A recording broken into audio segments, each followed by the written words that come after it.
My daughter, my only child, took every last dollar from my accounts and vanished with a man fresh out of prison, leaving me with nothing to show for 42 years of hard work. I was simmering with a rage so hot it felt like it could boil my own blood, but my 15-year-old grandson just offered a gentle smile. "Grandma, don't worry," he said softly. "I've already taken care of everything." Just a few days after that, she called me, her voice a whirlwind of screaming and fury. "You will not believe what my brilliant grandson did." I slid my debit card into the ATM. A motion so practiced it felt like breathing. The machine's screen hummed to life, requesting my PIN. 4 numbers, etched into my memory for over 2 decades, flowed from my fingertips without a moment's hesitation. Insufficient funds. The words flashed on the screen, stark and impossible. My hand froze mid-air over the keypad.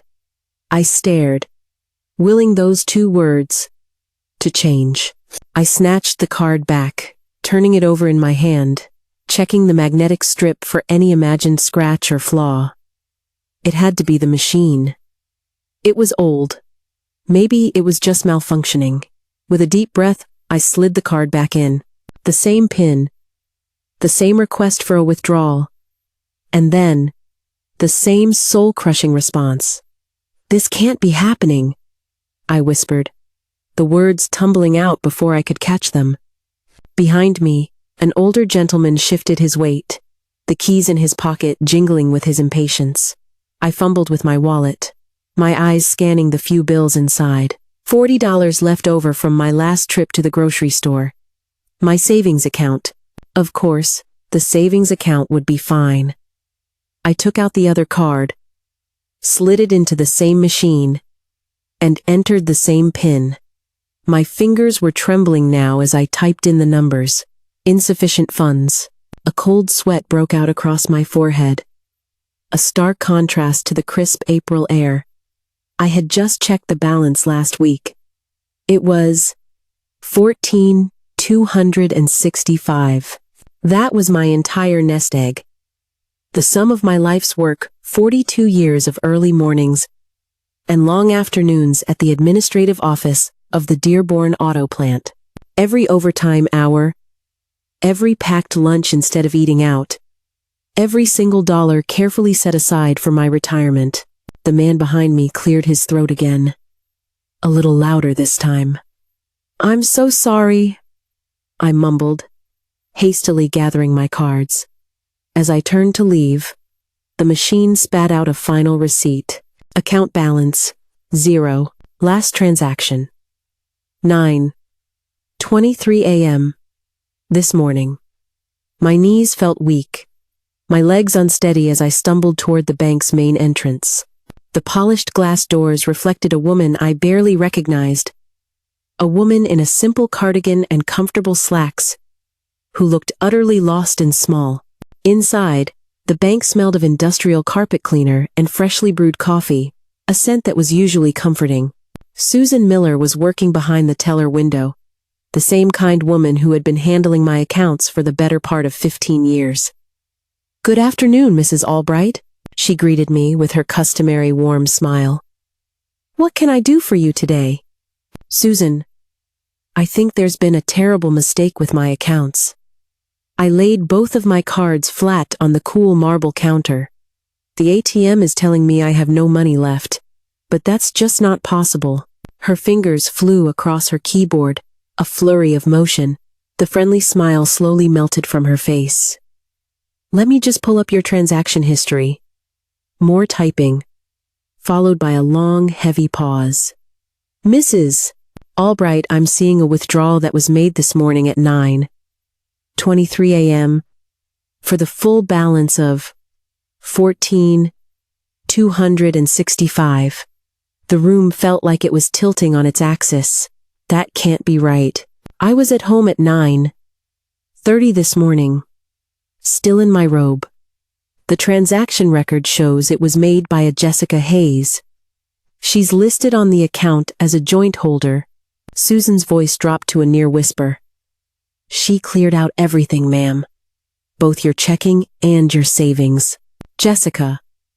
My daughter's name felt like a punch to the gut. No, she wouldn't. She couldn't. There has to be a mistake, I insisted. Susan gently turned her computer monitor so I could see it for myself. And there it was. In stark black and white. Jessica Hayes. Full withdrawal. Every single penny I had saved in my entire life was gone. I'm so very sorry, Mrs. Albright. From our end, the transaction is completely legitimate. She had the proper authorization. I stared at the screen, my eyes blurring the numbers together until they were meaningless. Joint account holder. I had added her name to my accounts 3 years ago, right after her nasty divorce, just in case something happened to me. It was meant to be a safety net, a way for her to help care for her son, my sweet grandson Ethan, if she ever needed to. My hands shook uncontrollably as I collected my cards from the counter. Thank you, Susan. Mrs. Albright, are you sure you're okay? Would you like me to call someone for you? I just shook my head, unable to form words, and walked out of the bank on legs that felt like they belonged to someone else. Outside, the bright afternoon sun felt blinding, offensive. My old sedan was parked right where I had left it, a familiar sight in a world that had suddenly become alien. Everything had irrevocably shifted in the few minutes I had stood in front of that ATM. I pulled my cell phone from my purse and scrolled with a trembling thumb until I found Jessica's name. I hesitated, my thumb hovering over the call button. There had to be a logical explanation. An emergency involving Ethan. A terrible, costly mistake. My daughter wouldn't just steal from me, would she? The phone rang and rang, 5 times, before her cheerful, recorded voice filled my ear. Hi. You've reached Jessica. Leave a message and I'll call you back.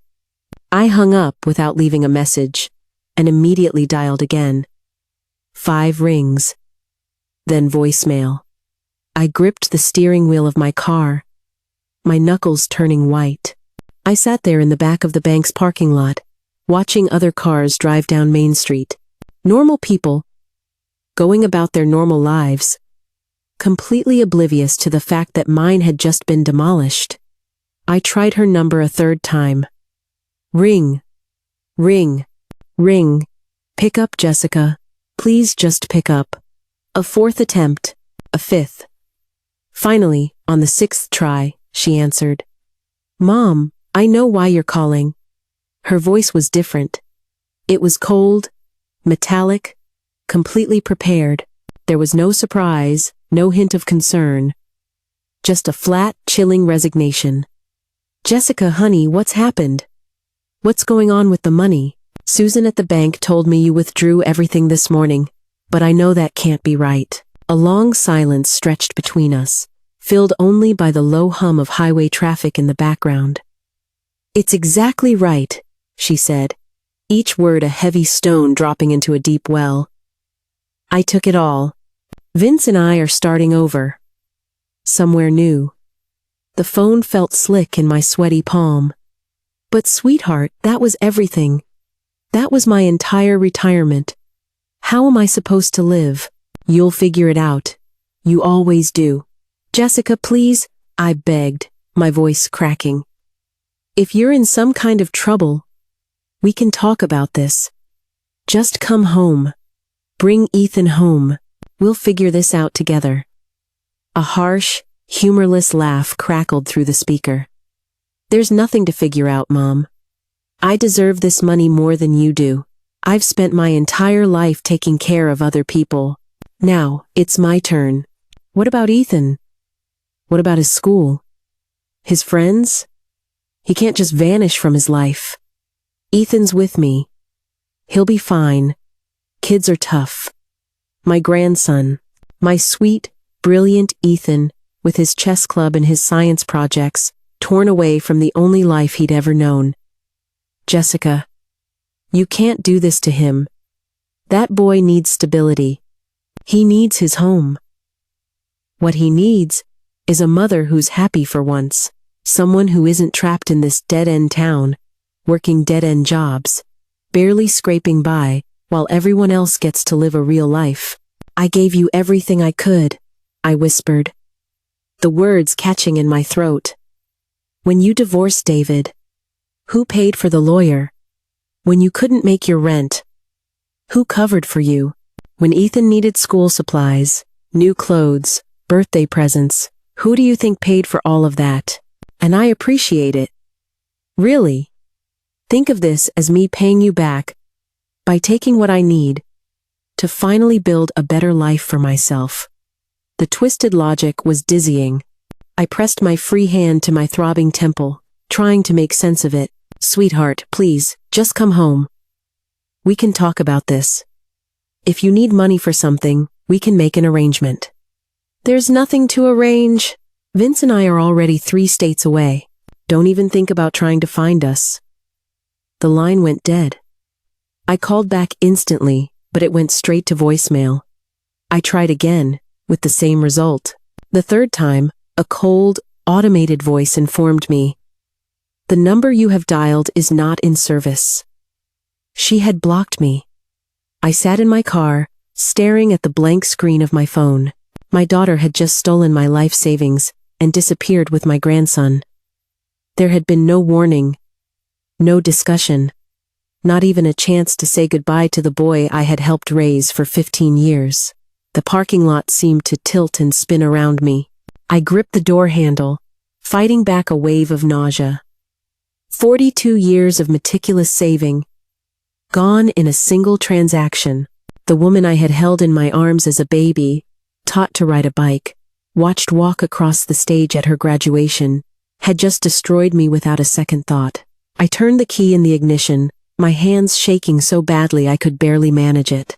The engine of my old sedan sputtered to life, a familiar and reliable sound. At least one thing in my life still worked the way it was supposed to. Pulling out onto Main Street, I drove slowly, my eyes tracing the familiar storefronts of the hardware store, the diner, and the small shops that had been the backdrop of my life for decades.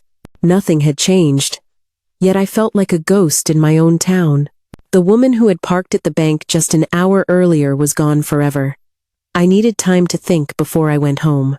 Time to absorb what had just happened. Time to figure out how I was going to survive with only $40 to my name. I drove through the quiet residential streets, with no real destination in mind, letting old habits guide me past the landmarks of our life together. The elementary school, where I'd picked Jessica up every single day for 6 years. Mrs. Patterson's classroom, 3rd grade, where my little girl had won the county spelling bee. I had been so proud, sitting in one of those tiny plastic chairs during the awards ceremony. The ice cream parlor on Elm Street, where we had celebrated her 10th birthday. It was just the 2 of us. Her father had already started to drift away by then. Jessica had ordered a banana split that was bigger than her head and declared it the best birthday ever, Mommy.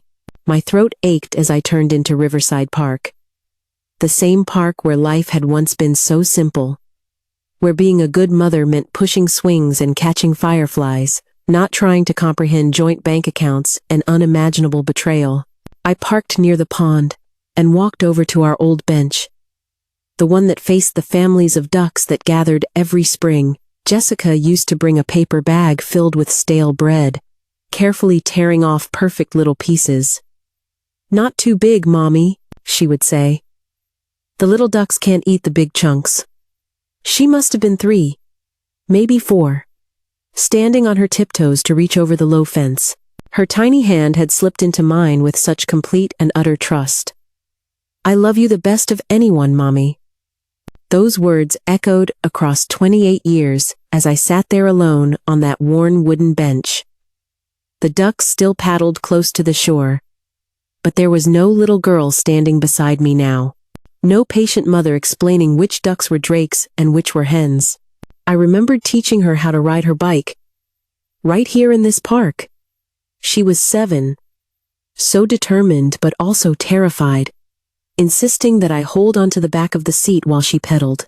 Around and around the path we went, her training wheels having been removed that morning against her father's wishes.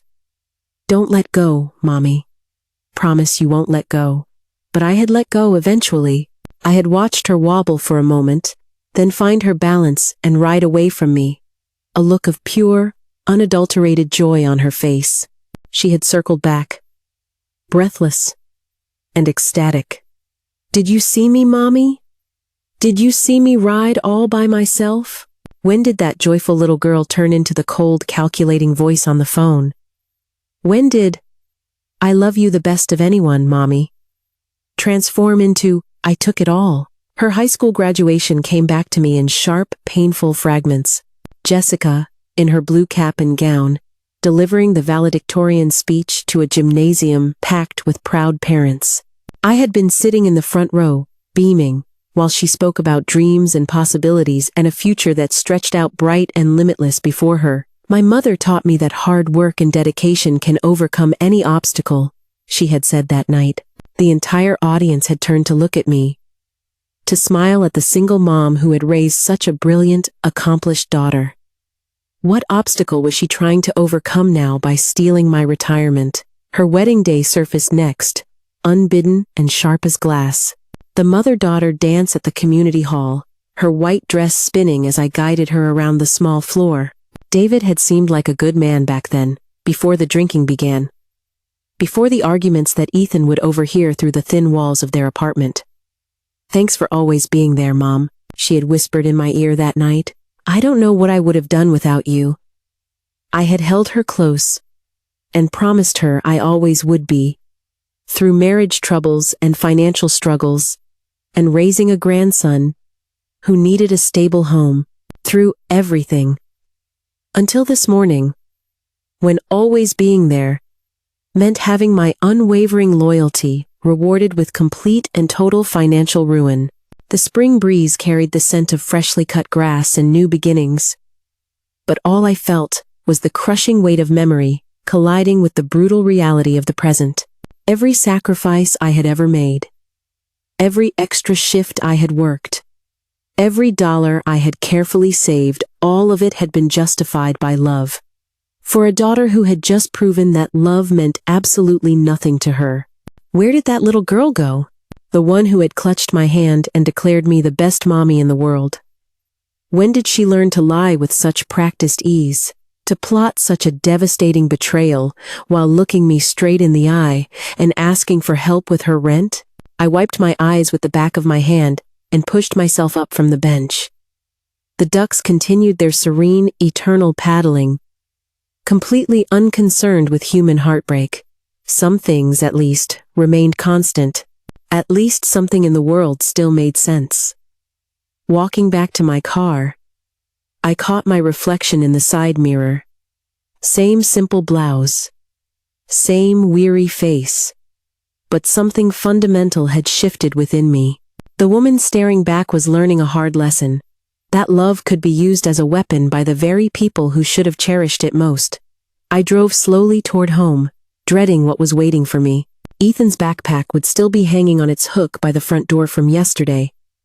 His chess set spread out across the kitchen table, where we had been working through a particularly difficult endgame. All the mundane evidence of a life I had foolishly believed was secure and meaningful. My key hesitated in the front door lock. How do you walk into your own home when everything you believed about your family has just been shattered? How do you face a grandson who doesn't yet know that his mother has abandoned him? The key turned, and I stepped into the ruins of my normal life. Inside, the house felt exactly the same and yet completely different. I hung my jacket on the wooden peg by the door, the same one I'd used for 23 years. The living room stretched out before me, filled with furniture that had been a silent witness to decades of family life, now suddenly feeling hollow and mocking. Family photographs lined the mantelpiece, like exhibits in a trial I was only just beginning to comprehend. I walked towards them, drawn to the smiling faces from happier times. The largest frame held Jessica's wedding photo from 13 years ago. She was radiant in white lace, and I was beside her in my best dress, both of us believing in futures that would never come to be. I lifted the heavy frame with trembling hands, David Hayes had seemed like such a catch back then. He was college educated with a steady job at an insurance agency, polite and respectful during our first meeting. I had watched my daughter walk down the aisle at St. Matthew's Church, so proud to be giving her away to a man who promised to love and protect her. 3 years. That's how long the illusion of their perfect marriage lasted before the cracks began to show. I sank into my worn leather armchair, the one positioned perfectly to watch television while keeping an eye on the front door. The wedding photo felt heavy in my hands as the memories flooded back with painful clarity. The first signs had been subtle. David's little comments about Jessica's cooking during Sunday dinners. "Honey, the chicken's a little dry. Maybe next time you could," always delivered with a smile, always followed by a light laugh. But I had seen the way my daughter's face would tighten with each casual criticism. Then came the financial control. Jessica had to ask for permission for every small purchase, justify every grocery receipt, explain every dollar she spent. I watched my confident, valedictorian daughter gradually shrink into someone who apologized for buying Ethan new shoes when his old ones had holes in them. But the morning that changed everything was burned into my memory with perfect, horrifying clarity. October 15th, 2022. A Tuesday. I had been reading the newspaper over my morning coffee when my front doorbell rang at 7:30 a.m. Jessica stood on my porch, still in yesterday's clothes, her left eye swollen shut and turning a deep shade of purple. A 3-year-old Ethan clung to her leg with the terrified silence that children adopt when their world becomes dangerous. "Mom." David's anger. It got physical again. "Please, can Ethan and I stay here?" Again? The word again sliced through me like a razor. How many times had there been an again that I had never known about? "Of course, sweetheart. You're always welcome home," I'd said without a moment's hesitation, without any questions or conditions. I had just opened my arms, my home and my heart to shelter them from the storm of David's rage. That's what I always did. Every single time Jessica needed rescuing, I rescued her. Every time she needed money, I provided it. Every time she made a mistake, I fixed it. Every time she asked for help, I said yes. When David cleaned out their joint checking account before she could file for divorce, I was the one who hired the lawyer. When she couldn't come up with the first month's rent for her own apartment, I covered it. When Ethan needed school clothes, sports equipment, and birthday parties, I supplied everything without a single complaint. I loved being needed. I loved being the reliable mother who could solve any problem, handle any crisis, provide any missing piece. Being Jessica's safe harbor gave my retirement purpose. But somewhere in all that unconditional giving, I had inadvertently taught her that taking from me had no consequences. I had taught her that my resources were hers by right, not by gift. I had taught her that my love meant she never had to be truly responsible for her own choices. I stared at the wedding photo, at David's confident smile. He had been a taker too, in his own way. The difference was that his taking came with violence and intimidation, while mine came with hugs and reassurances. But both of us had taught Jessica that she didn't need to be accountable for her actions. The faint sound of video game music drifted down from upstairs. Ethan was in his room, completely unaware that his mother had just stolen his grandmother's entire life savings and disappeared, unaware that the very foundation of his secure, stable world had just been shattered into a million pieces. I placed the wedding photo back on the mantelpiece and picked up the next one. Christmas morning, 2023. Jessica, Ethan, and me gathered around the tree, surrounded by presents I had bought and paid for. All of us smiling, all of us happy, none of us knowing that in just 4 months, everything would fall apart. When had "I love you, Mom" become "I deserve this money more than you do"? When had my daughter learned that love was something to be exploited rather than cherished? The answer sat heavy in my chest like a stone. I had taught her. Every rescue, every bailout, every unconditional yes had been a lesson in entitlement. Every time I had smoothed over her mistakes, I had prevented her from learning that actions have consequences. I had enabled her. I had created the monster that had just destroyed me. Footsteps moved across the floor upstairs. Ethan was getting up from his gaming chair. In a few minutes, he would come downstairs for dinner, expecting the normal Tuesday evening routine we had maintained for 3 years. Homework at the kitchen table while I cooked. A game of chess after dinner. A little television before bed. How do you tell a 15-year-old boy that his mother has abandoned him? That the woman who was supposed to protect him had instead chosen a criminal over her own son's stability and security? I pushed myself up from the chair, knowing I couldn't put this conversation off any longer. Ethan deserved to know the truth, even if that truth would shatter his world as completely as mine had been. The house felt smaller now, as if the walls were closing in. Every familiar object seemed to mock me with reminders of the life I'd thought was real. The life where being a good mother meant everything would always turn out okay. I walked toward the kitchen, needing to move, needing some kind of action to counteract the crushing weight of understanding that was pressing down on my shoulders. The kitchen welcomed me with its familiar warmth. Worn wooden counters that had seen decades of family meals. The old gas stove that still needed a match to light the burner. The coffee maker that gurgled to life every morning at 6:00 a.m. sharp. I needed the comfort of routine. The anchor of simple tasks that still made sense when nothing else did.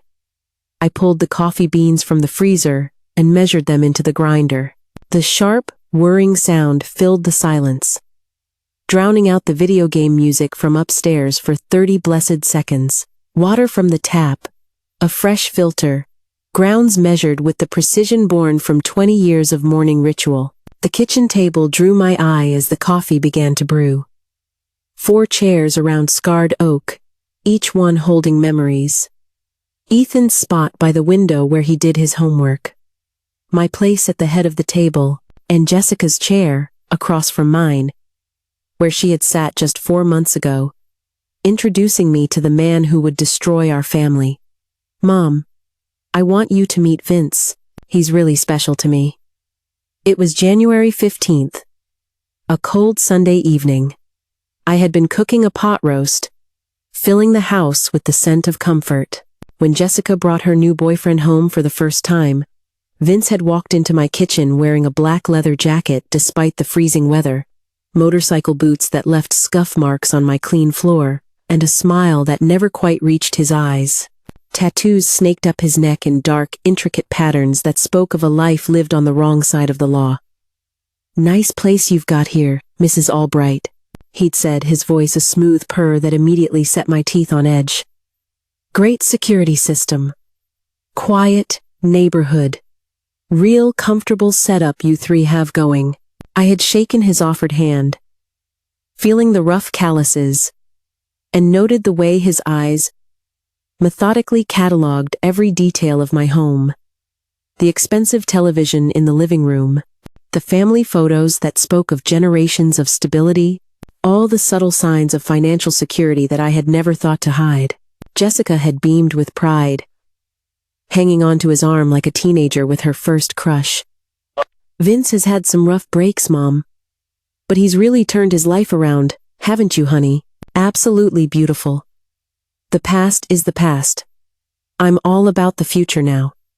Throughout dinner, his questions had been casual, but disturbingly pointed. How long had I worked at the auto plant? What kind of pension did administrators get? Did I own the house outright? Was Jessica listed on any of my accounts? I had answered politely. All the while my instincts were screaming warnings at me. Something was fundamentally wrong with this man. The way he touched my daughter's shoulder with a possessive air. The way he smiled when we discussed my financial arrangements. The way he studied our home, as if he were calculating its total worth. But Jessica was happy. happier than I had seen her since before David's abuse had started. She laughed at Vince's stories, defended his rough edges, and explained away his crude comments as simple honesty. After they had left that night, I had stood in this very spot by the coffee maker, washing dishes and trying to convince myself that my concerns were just a case of an overprotective mother. Maybe Vince did deserve a second chance. Maybe his criminal past, because it was painfully obvious he had one, was truly behind him. The next morning, my neighbor, Officer Miller, had stopped by for his usual Tuesday coffee. "Interesting company you had over last night," he'd said, settling into the chair where Vince had sat. I recognized that motorcycle from the department database. Officer Miller had been on the police force for 15 years. He was the kind of cop who knew every troublemaker in 3 counties. His weathered face carried the weight of too many domestic calls and robbery investigations. I ran his plates after he left. Guy's name is Vince Morrison. His record is longer than my arm. Robbery, fraud, assault charges. A real piece of work. The coffee cup had frozen halfway to my lips. "How bad is it?" "Bad enough. 3 convenience store robberies in Michigan. A credit card fraud scheme that bilked elderly folks out of their savings. He beat a man unconscious in a bar fight 2 years ago. The guy's a predator. He targets vulnerable women, especially ones with access to resources." I had set my cup down with a shaking hand. What should I do? Keep that guy away from your family. Change any passwords he might have seen.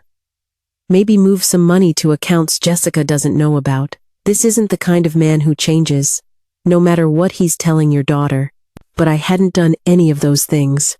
Instead, I had convinced myself that Officer Miller was being overly suspicious, that Jessica deserved some happiness after what she'd been through with David, that interfering in her new relationship would only push her away, just as my protective instincts had pushed away 2 previous boyfriends.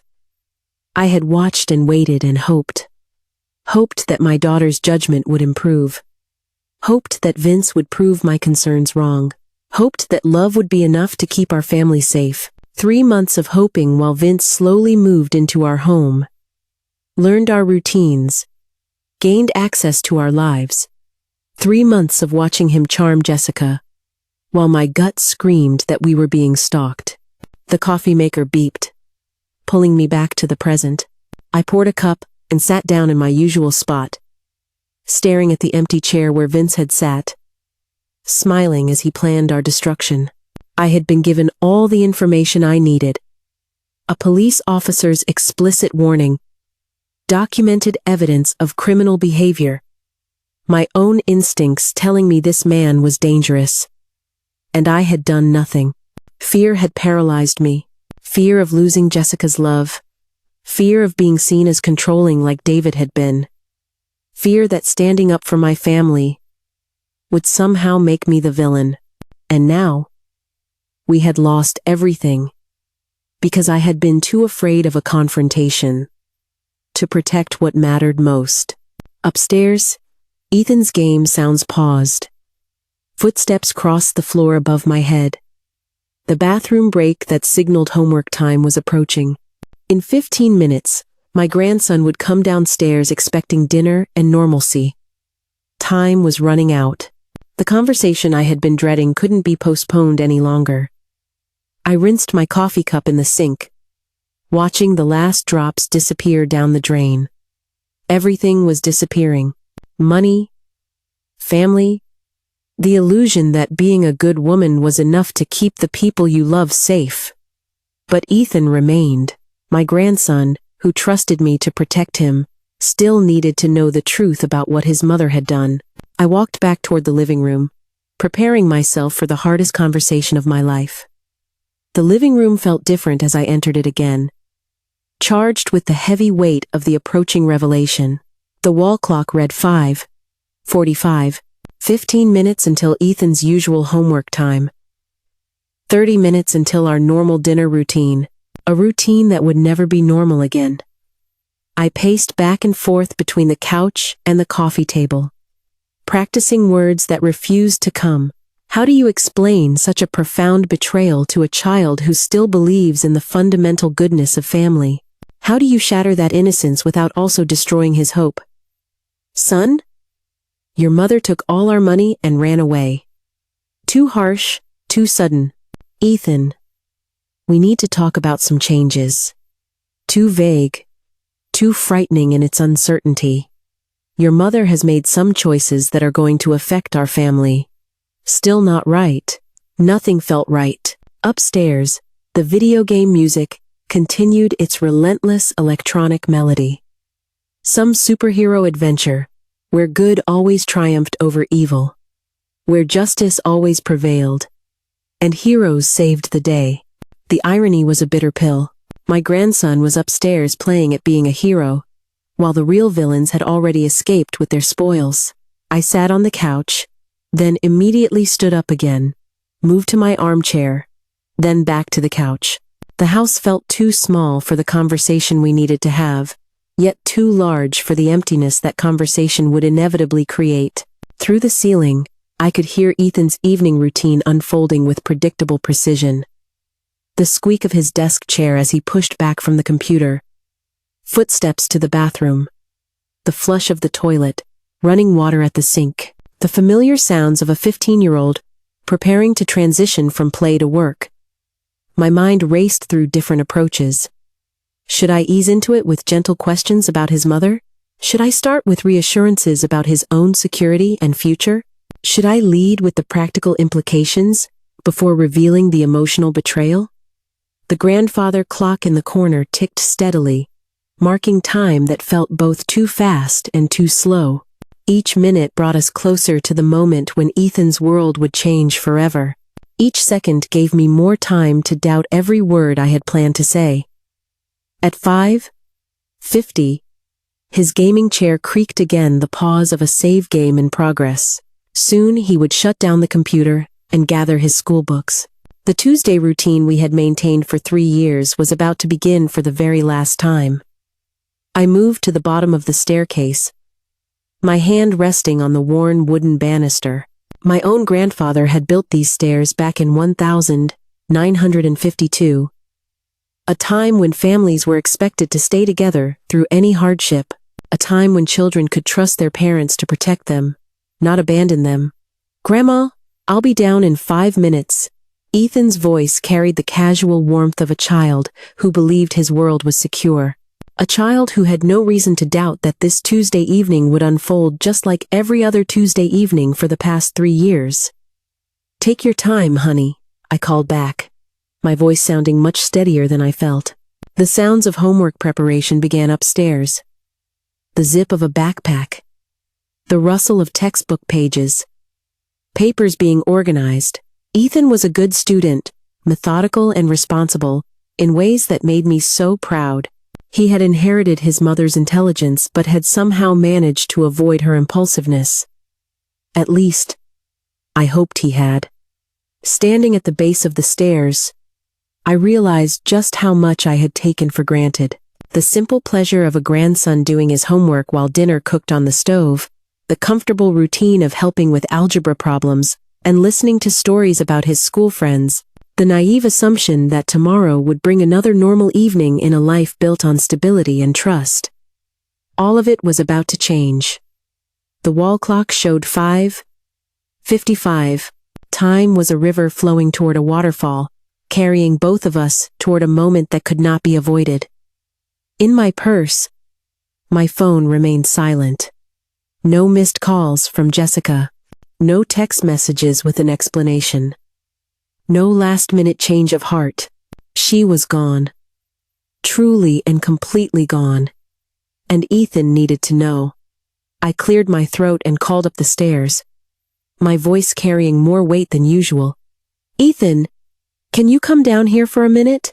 We need to talk." A pause in the paper shuffling. "Sure, Grandma. Just let me finish saving my homework file." The familiar clicks of a computer being shut down properly. Ethan was careful with technology, never losing his work to careless mistakes. Another trait that made him so different from his mother, who had always been impulsive and careless with important things. Footsteps crossed the floor above me, moving toward the top of the stairs. In 30 seconds, maybe less, my grandson would appear at the top of those steps with his usual easy smile and a casual question about dinner plans. And I would have to find the words to tell him that his mother had chosen a criminal over her own son's welfare, that the woman who was supposed to love him most in the world had abandoned him for money, and a fresh start with a man who saw children as little more than obstacles. The footsteps reached the top of the stairs. I saw the toe of his sneaker on the first step, then another. My heart hammered against my ribs as I prepared to destroy the innocence of the boy I had helped raise for 15 years. Here we go, time for the truth. Ethan appeared at the bottom of the stairs with his usual easy stride. But something in his expression stopped my rehearsed words before they could even form. There was no confusion, no casual curiosity about why his grandmother looked so serious. Just calm, knowing eyes that held far too much understanding for a 15-year-old. He sat down beside me on the couch without being asked, positioning himself close enough for comfort, but not so close as to crowd me, the gesture of someone preparing for a difficult conversation, not someone walking into one blindly. I reached for his hand, preparing to deliver the gentle blow I had practiced. "Honey, I need to tell you something important about your mother." "Grandma, I already know." His voice held no surprise, no shock, just a quiet resignation mixed with something that looked suspiciously like protective determination. "She took all the money and left with Vince, right?" The words hit me like a splash of cold water. My mouth opened, then closed. "How? When did you find out?" "I heard them planning it on Monday night," Ethan said, shifting to face me directly, his young face serious far beyond his years. "I was getting a glass of water around midnight when I heard voices coming from Mom's room. The door was cracked open, and they were talking about bank accounts and getting away clean." My mind reeled backward. 24 hours. Monday night. While I had been sleeping peacefully in my bed, trusting that my family was safe under my roof, my daughter had been plotting my complete financial destruction just down the hallway. "You've known since Monday?" The timeline made my head spin. "But you went to school yesterday morning like nothing was wrong. You did your homework. You ate dinner with me. I couldn't tell you then." Ethan's voice gained strength, the tone of someone who had thought through his reasoning very carefully. "I needed time to figure out how to fix it first. And I wanted you to have one more normal day before everything changed." He stood up suddenly and walked over to his backpack by the front door. My grandson had been carrying this crushing burden alone for 36 hours, protecting me from heartbreak, while I was worrying about how to protect him from the very same truth. "But don't worry, Grandma," Ethan said, returning with a manila folder and several sheets of paper. "I already handled it." "Handled what, exactly?" He spread the papers out on the coffee table between us, with the methodical organization of someone presenting evidence in a case. The first sheet was a printed photograph, a grainy black and white image from what looked like a school computer printer. It was a mugshot of Vince, with the word "Wanted" printed in bold letters across the top. "Vince robbed Murphy's Corner store last Tuesday, April honest," Ethan said, pointing to the date on the wanted poster. "I found this on the Toledo Police Department website. He's wanted for armed robbery, and there's a reward." I stared at the familiar, smirking face looking back at me from the paper. The same man who had sat at my kitchen table, asking probing questions about my pension and my security system. The same man my daughter had chosen over her family's safety. "Where did you get this?" "I printed it during my lunch break at school yesterday. Mrs. Henderson lets us use the computer lab for research projects." Ethan flipped to the next page. It was covered in handwritten notes in his neat, careful script. "After I heard their plan on Monday night, I couldn't sleep, so I researched everything I could find about Vince Morrison." The notes were incredibly thorough and well organized. Dates of previous arrests, details from news articles about the Murphys' robbery, Cross-references between different criminal cases. My 15-year-old grandson had conducted a more thorough background investigation than I had ever even attempted. And I know exactly where they went, Ethan continued, pointing to an address written at the bottom of his notes. 2847 Lane Avenue, Toledo, near the university. I heard Mom mention it when they thought I was asleep. How do you remember the address so precisely? I wrote it down as soon as I heard it. Then I looked it up on Google Street View to make sure it was a real place. He reached into the folder and produced a printed map with the address circled in red ink. It's a rundown apartment complex about 2 miles from the university. The level of detail was staggering. Maps, criminal records, a timeline analysis, even photographs of the apartment building he had found online. Ethan had approached this crisis with the systematic thoroughness of a detective, all while maintaining the facade of a normal teenager going about his daily routine. Son, this is incredible work, but why didn't you tell me any of this yesterday?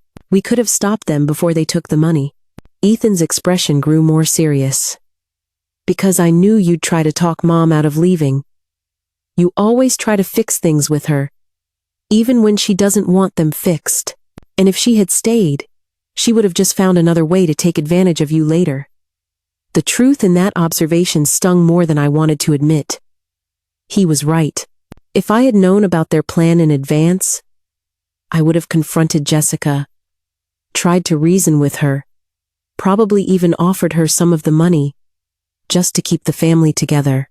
But I did something better than stopping them, Ethan said, his voice carrying a note of pride that made him sound much older than his years. I called the police tip hotline this morning before school. I told them exactly where to find a wanted fugitive. I gave them the address, described their car, everything. He handed me the final piece of paper. It was a confirmation number, written in his own handwriting, along with the time of the call. 9:45 a.m., Tuesday, April 8th. Anonymous tip regarding Vince Morrison, wanted for armed robbery. I leaned back against the couch cushions, completely overwhelmed by the magnitude of what my grandson had accomplished. While I had been stumbling through my day in a fog of shock and confusion, he had been executing a brilliant plan that could bring both justice and recovery to our family crisis. Ethan, you are braver and smarter than anyone your age should ever have to be. I learned from watching you, Grandma, he said, his voice carrying no boastfulness, just simple truth. You taught me that when someone threatens your family, you protect them. That's all I was doing. But he had protected me better than I had ever managed to protect him. While I had enabled his mother's selfish choices for years, my 15-year-old grandson had seen the situation with perfect clarity and acted with decisive intelligence. Why didn't you tell me earlier today, though? When I came home from the bank, so upset? Ethan's expression softened. I could see you were hurting enough already, and I wasn't sure the police would act on the tip so quickly. I didn't want to get your hopes up if nothing came of it. He had been shielding me from potential disappointment, even as he was working to solve the very crisis I couldn't handle myself. The role reversal was complete. My grandson had become the protector, and I had become the one who needed protection. The sharp ring of my phone cut through the moment, loud and unexpected in the quiet room. I glanced at the phone, then back at Ethan's expectant face. We should probably answer that. Not yet, Ethan said, his hand touching my arm gently. Let me explain the rest first. I set the phone aside, letting it ring through to voicemail. My grandson had earned the right to finish his story without interruption. You asked why I didn't tell you earlier, Ethan began, organizing his papers into a neat stack, buying himself a moment to find the right words. The truth is, I've been watching Mom take advantage of you for years, and I was tired of seeing you get hurt. He leaned back against the couch, suddenly looking very young despite his mature actions. Remember last Christmas, when she promised to help pay for groceries, but then spent her whole paycheck on that expensive purse? You just smiled, and said it was fine, that we'd make do. I remembered. Jessica had been so excited about the designer bag she'd found on sale, justifying the expense by claiming she needed something professional for job interviews. Interviews that never seemed to materialize for jobs she never seriously pursued, or when she borrowed $300 for my school clothes, but then I saw her wearing new boots that must have cost twice that much. Ethan's voice carried the patient tone of someone who had been making careful observations for a very long time. You never asked for the money back. You never made her explain where her priorities were. The pattern he described was painfully accurate. Every time Jessica had asked for help, I had provided it without question, without accountability, without any expectation that she contribute to the household that supported her. I love Mom, Grandma, but I love you more. The simple, heartfelt declaration hit me harder than any of his careful research or strategic planning. You're the one who makes sure I eat breakfast every day. You're the one who helps with my homework and comes to my chess tournaments and remembers when I have tests. He was right. While Jessica had been living in our house, I had been the one providing the daily care, the emotional support, and the practical guidance that Ethan needed. His mother had been more like an additional dependent than a partner in raising him. When I heard them planning to steal your money, I realized this was my chance to protect you, for once, instead of always being the one who gets protected. Ethan's voice grew stronger, more confident. You've spent 15 years taking care of me. It was time for me to take care of you. The role reversal still felt disorienting, but I couldn't deny the incredible competence he had demonstrated. While I had been paralyzed by shock and betrayal, my grandson had researched the situation, identified a solution, and taken decisive action. I couldn't let them hurt you anymore. Ethan's voice dropped to almost a whisper. You're all I have that really matters. I reached over and pulled him into a fierce hug. This amazing boy who had somehow become more of an adult than his own mother. His arms wrapped around me with surprising strength, and for a long moment, we were just a grandmother and a grandson holding on to each other in the wreckage of our broken family.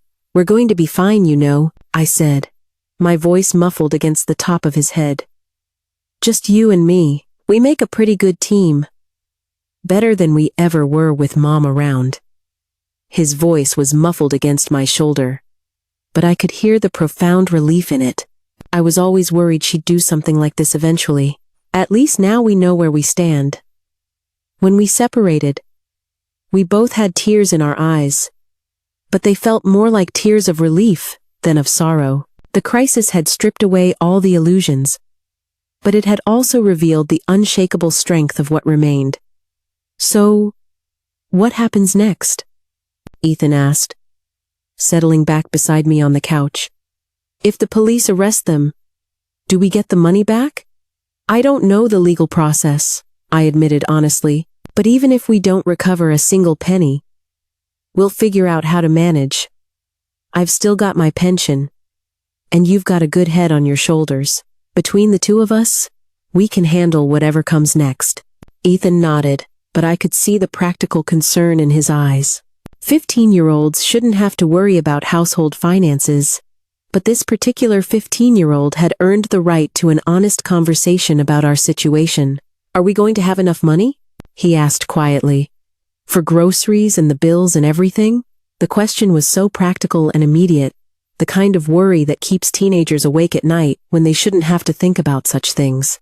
But it also revealed how much he understood about our new reality.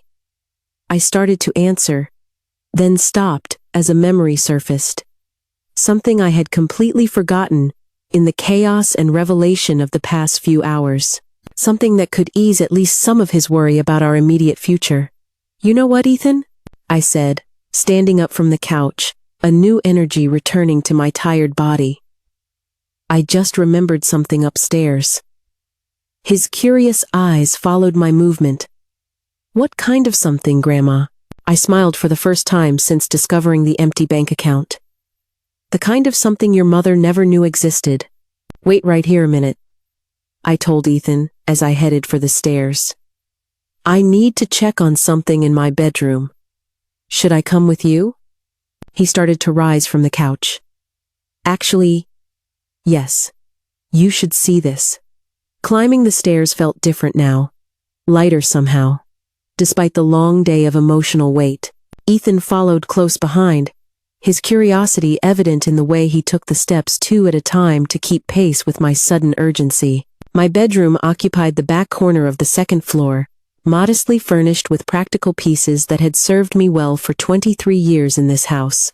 The double bed with its worn oak frame, the dresser topped with family photographs and everyday necessities, the nightstand that held my reading glasses, and the small digital clock that woke me at 6:00 a.m. every morning. What are we looking for? Ethan asked as I knelt beside the bed. An insurance policy, I said. I reached under the bed frame, my fingers searching for the metal storage box I had placed there 2 years ago, not the kind you buy from a company, the kind you create for yourself. The box slid out easily, heavier than its size suggested. It was plain gray metal with a simple latch. The kind of fireproof storage container sold at office supply stores for protecting important documents. I had bought it specifically for this purpose, though I had hoped I would never actually need what it contained. I carried the box over to the bed and set it down on the faded blue comforter. Ethan watched with growing anticipation as I reached behind the framed photo of his grandmother on my nightstand and retrieved a small key. Your mother walked past this room every single day for 3 years, I explained, inserting the key into the box's lock. She never once asked what was in here or why I kept it locked. The lid opened to reveal neat stacks of bills, mostly 20s and 50s, with a few $100 bills mixed in. The money was organized by denomination and held together with rubber bands, the result of 2 years of careful, small-scale saving. Ethan's eyes widened. How much is in there? Let's count it and see. I lifted out the first stack and began separating the bills. 20, 40, 60, 80, 100. The familiar ritual of counting money felt different now, representing security rather than loss. Stack by stack, we organized the cash on the bed. Some of the bills were crisp and new, others worn from circulation. But all of them represented the small monthly withdrawals I had made from my pension checks without Jessica's knowledge. 1,200 in 20s, I announced, moving to the next stack. 800 in 50s, and 1,500 in hundreds. I counted the final stack twice to be sure. Total, $3,500. Ethan stared at the money, spread across the bed, as if he couldn't quite believe it was real. You've been hiding this the whole time. Not hiding, protecting, I corrected gently, beginning to reorganize the bills back into their original stacks. My grandfather lived through the Great Depression. He taught me to never keep all your eggs in one basket. Always have something set aside that nobody else knows about. The old man's wisdom had seemed outdated in our modern world of banks and direct deposits, but it had just proven itself to be invaluable. While Jessica had cleaned out every account she knew about, she had never discovered the emergency fund that would keep us afloat. Why didn't Mom know about it? Because somewhere deep in my gut, I knew this day might come. The admission was painful but necessary. I love your mother, Ethan, but I have watched her make selfish choices for years. Some part of me recognized that her access to my resources needed to have limits. Ethan helped me return the money to the storage box, his movements careful and respectful. So, we're actually okay? Like, really okay? For several months at least, I said, locking the box and returning the key to its hiding place. Long enough to figure out our next steps, make some decisions about the future, and maybe even recover some of what was stolen if the police are successful. The look of relief on my grandson's face was worth more than all the money in that box. For the first time since that morning, he looked like a 15-year-old again. Instead of a teenager, forced to carry the weight of adult burdens. "Can we go back downstairs now?" Ethan asked. "I want to finish setting up the chess game we never got to play." Chess. The normal evening activity we had maintained for 3 years. The comfortable routine that represented stability and connection. The idea sounded absolutely perfect after a day of crisis and revelation. "Absolutely," I said, lifting the storage box. "Let me put this back where it belongs. And then we'll see if you've improved your endgame strategy since last week."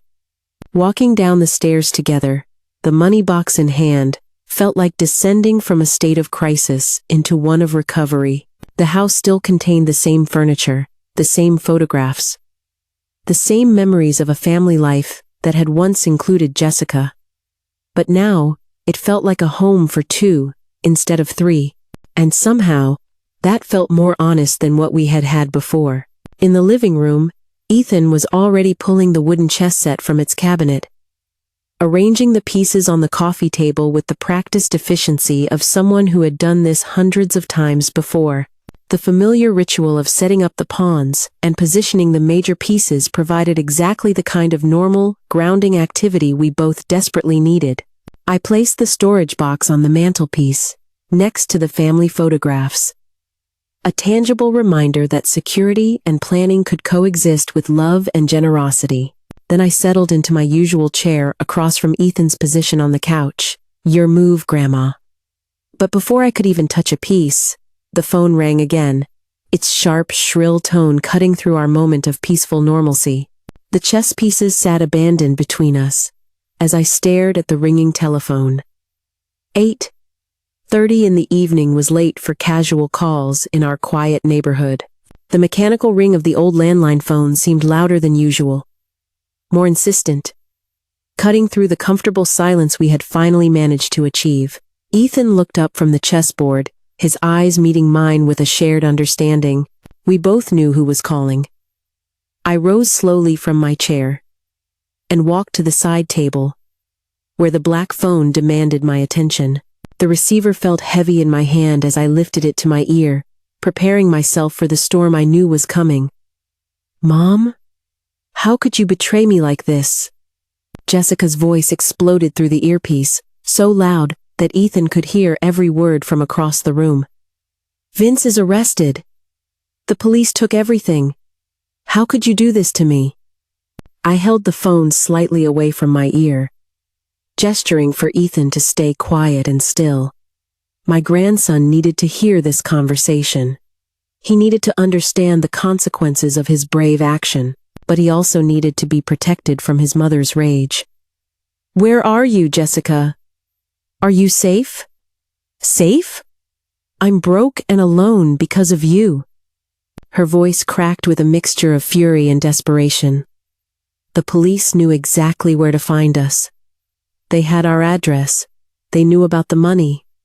Everything. You called them, didn't you? Don't you lie to me. The moment had arrived. I could expose Ethan's involvement, shift the blame to a 15-year-old boy who had acted out of love and a fierce desire to protect his family. Or I could shield my grandson from his mother's wrath by accepting responsibility for doing what needed to be done.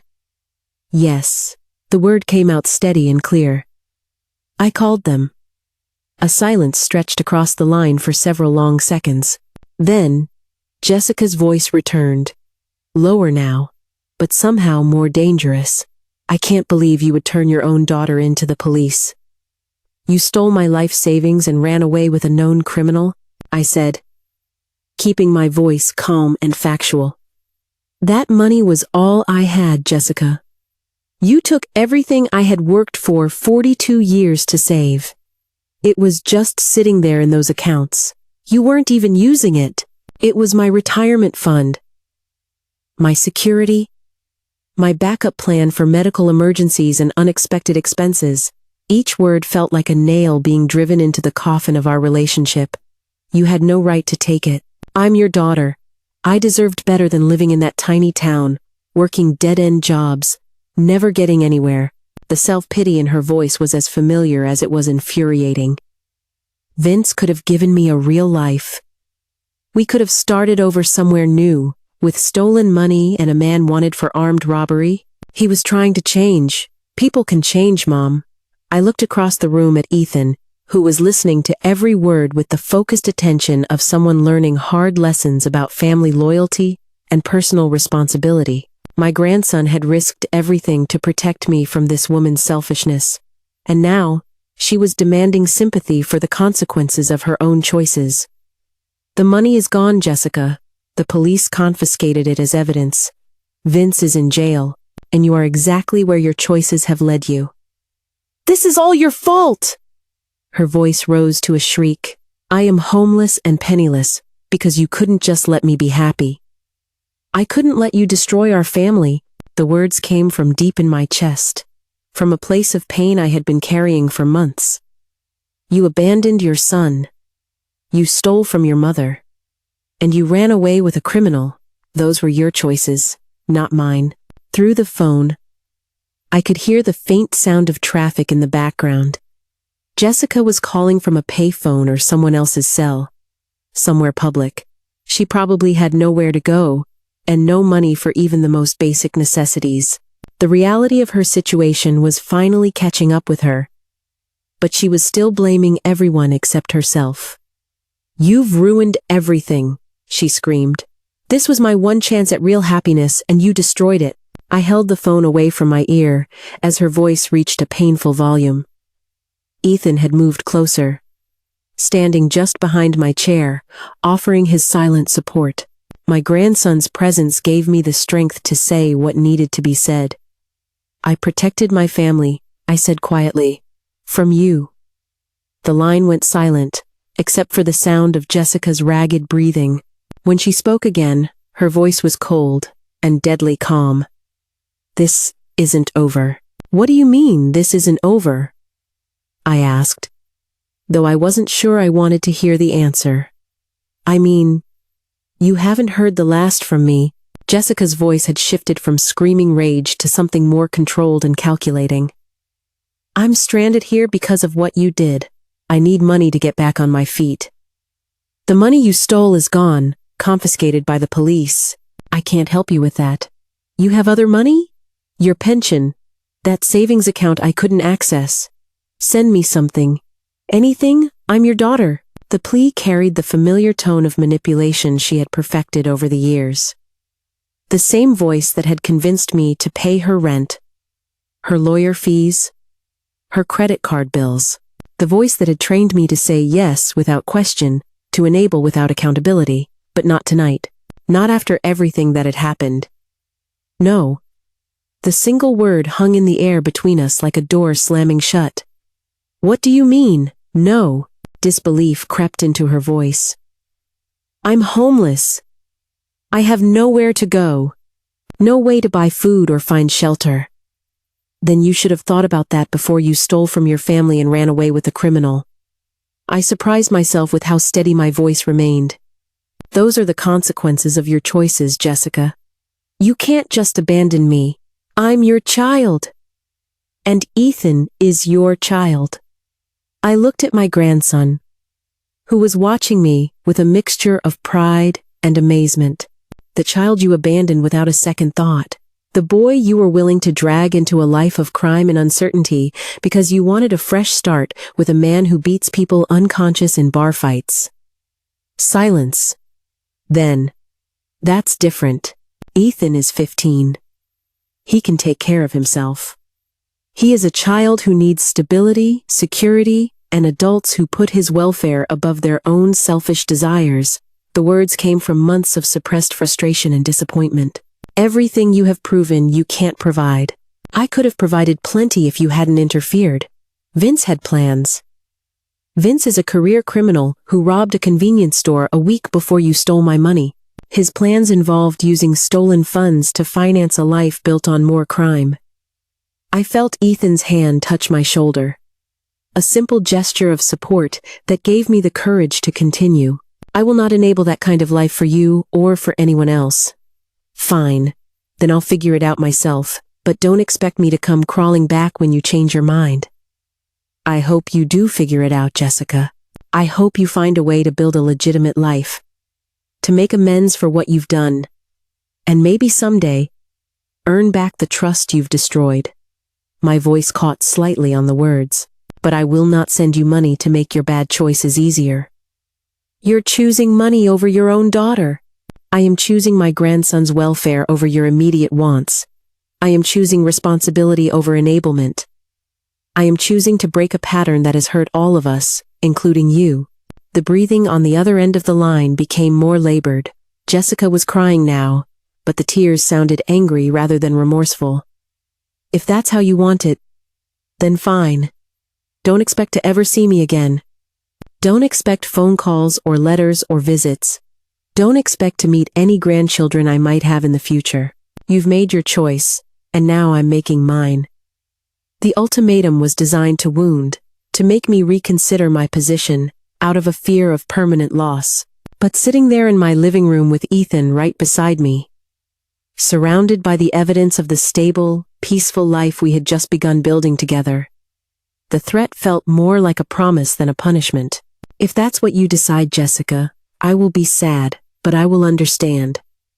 The door will always be open if you want to return under different circumstances. If you're ready to be accountable, to make amends, to contribute instead of just taking.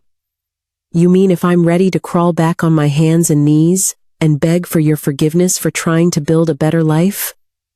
I mean, if you're ready to acknowledge that stealing from your family and abandoning your son were wrong choices that hurt people who loved you, if you're ready to earn trust instead of demanding it.